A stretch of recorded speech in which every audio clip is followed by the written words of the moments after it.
Running isn't where I escape my faults, it's where they finally line up. Ideas don't usually come when I'm sitting still. They arrive when my feet are moving, when breathing finds rhythm, when the noise in my head starts to organize itself. I run alone, not because I dislike people, but because silence moves at my speed. Momentum isn't speed, it's intensity. It's the quiet advantage of not stopping. Sometimes running towards a goal, sometimes running away from a version of myself I've already outgrown. Most days, it's both. Running keeps my body in shape, but it also keeps my mind from stalling. It clears emotional static. It sharpens ideas. It turns scattered thoughts into direction. When I stop for too long, sleep becomes heavier and focus becomes slower. And at the distance between intention and action grows. But when I keep moving, connections start forming again. Footsteps become momentum. Breath becomes timing. The city turns into background noise, and the internal dialogue gets louder. Not chaotic, just clearer. Failures surface, wins surface. Things I wish I'd done differently. Things I'm proud I didn't change. Hopes, plans, fragments of films that don't exist yet. Words I haven't written. Scenes I haven't shot. Movement gives them somewhere to land. There's a moment during a run when the speed isn't the focus anymore. The body is working. But the mind is traveling further than the road ahead. It's not escape, it's alignment. Fitness is part of it. Health is a part of it. But the real benefit is momentum, the mental permission to continue. Some days it feels effortless. Some days it feels mechanical. But consistency doesn't ask how you feel. It just asks, are you moving? And movement solves more than it seems. I don't run to prove anything. I don't run to perform. I run because forward motion makes everything easier to understand. The faster I move, the quieter the unnecessary thoughts become.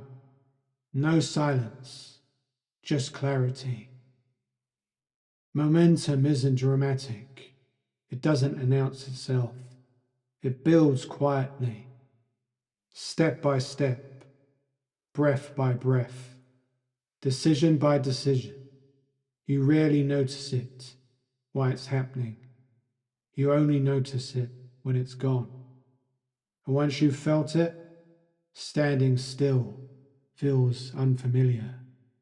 So I keep moving, not chasing, not escaping, just continuing. Because sometimes progress isn't a breakthrough. Sometimes it's just not stopping. And for now, that's enough.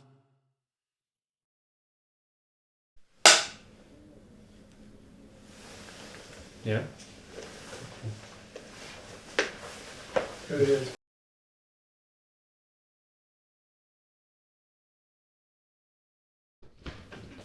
Why does movement help your thinking more than sitting still?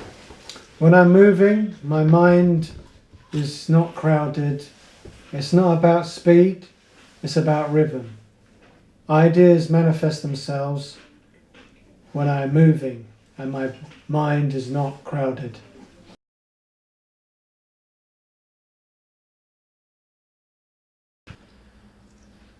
You often run alone. Is that isolation or efficiency?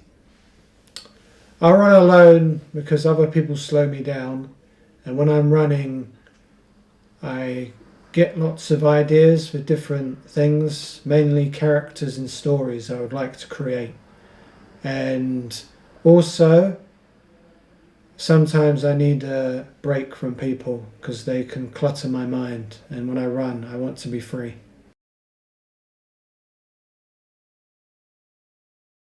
What does momentum look like in everyday life, not just running?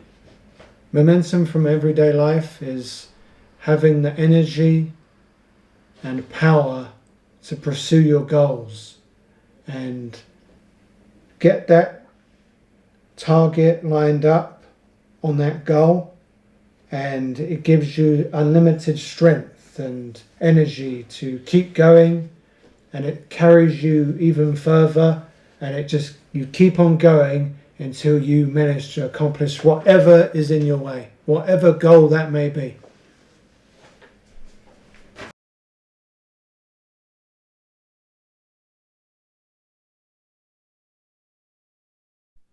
From your perspective, what changes in a person when they build consistent routines like running or training?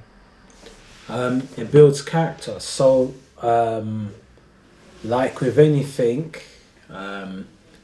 practice makes perfect, and the more you build a habit, it creates a pattern. So, for example, bad habits create bad, patterns. Like if, you're always late for things, or it could be anything, that basically means you're not reliable. But for example, if you're always exercising, it means that you're in good health. Like, for example, if you're always running, I think that's one of the best exercises, they say, because cardio is an all-round body exercise, isn't it?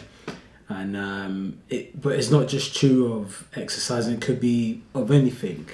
If you have an exam and you study, that's a good habit as well, because preparation is building a characteristic of preparation.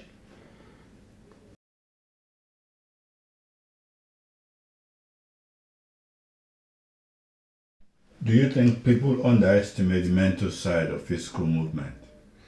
For these days, I'm going to say no. I was a person who used to go to the gym, and if that was the case here, gyms would be empty. No one would be interested in doing boxing, no one would do any type of sports. It would just be useless. But no, I don't think it does these days, especially with mental health going around. I feel like it's very important for people to actually do some kind of sport, some kind of training to keep their mind clear. Because for me, that helps with focus, that helps me do my daily tasks, that helps me feel normal, that helps keep my mind focused on things that I need to do, so I don't just get distracted and just not do it. It gives me the motivation, it keeps me on top of things, it keeps me going out and staying strong. So I feel like it's very important for people to do that, but no, definitely not. People do not underestimate it these days.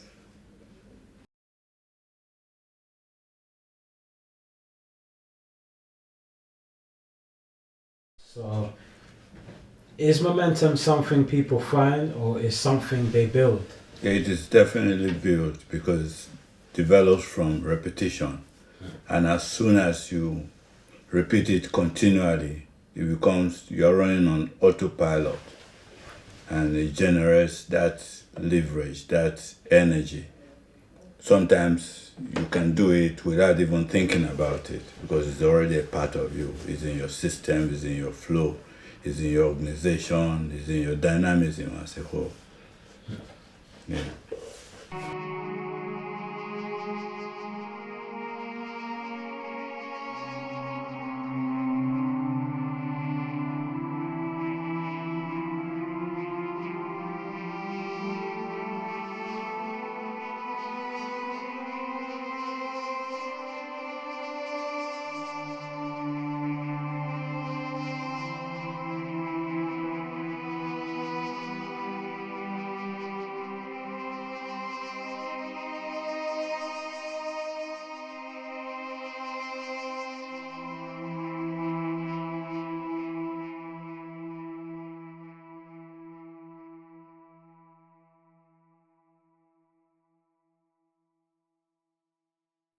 I'm not arriving anywhere. I'm continuing. The path doesn't always get clearer, but the movement does. Every step isn't a breakthrough. Most of them are just decisions to keep going. There's always another idea to build, another route to take, another version of myself to understand. So I move forward, not chasing an ending, just meeting whatever comes next.